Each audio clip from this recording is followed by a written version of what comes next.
তৈব খেতে হবে। এখন কথা হলো, কোরআনের আদেশ তৈব খেতে হবে নাকি?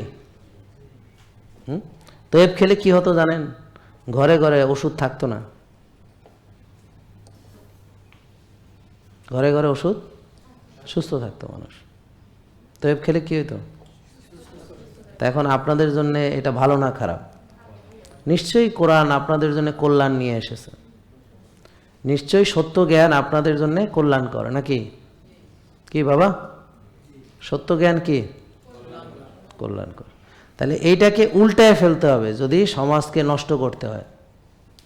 আর যদি শরীরকে ধ্বংস করতে হয় তাহলে কোরআনের আয়াত মানা যাবে না। তাহলে খবিশ খাবার খেতে হবে। কি খেতে হবে বলেন? খবিশ। তাহলে খবিশ খেতে হবে, কিন্তু তৈব খাওয়া যাবে না। আর রাসূল সাল্লাল্লাহু আলাইহি ওয়াসাল্লাম বলেছেন যে আমরা যেন অল্প খাই, শীত দ্বারা সোজা রাখার জন্যে কয়েক লোকমা খাবার, এটাই যথেষ্ট। কি বলেন?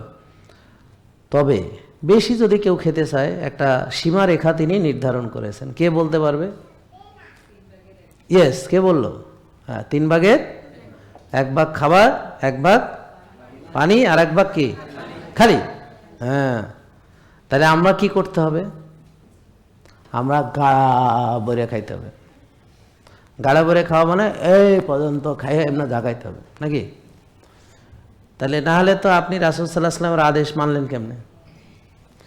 তাহলে একই সঙ্গে আমরা দুটো অপরাধ করছি। কি? এক হচ্ছে তৈব তো খাচ্ছি না, খবিশ খাচ্ছি এবং বেশি খাচ্ছি। এবং রাসূল সাল্লাল্লাহু আলাইহি ওয়াসাল্লাম এটাও বলেছেন, ক্ষুধা লাগলে খাও, ক্ষুধা থাকতে থাকতে খাওয়া শেষ করো। কি ঠিক নাকি? দেখেন ঠিক না বেঠিক?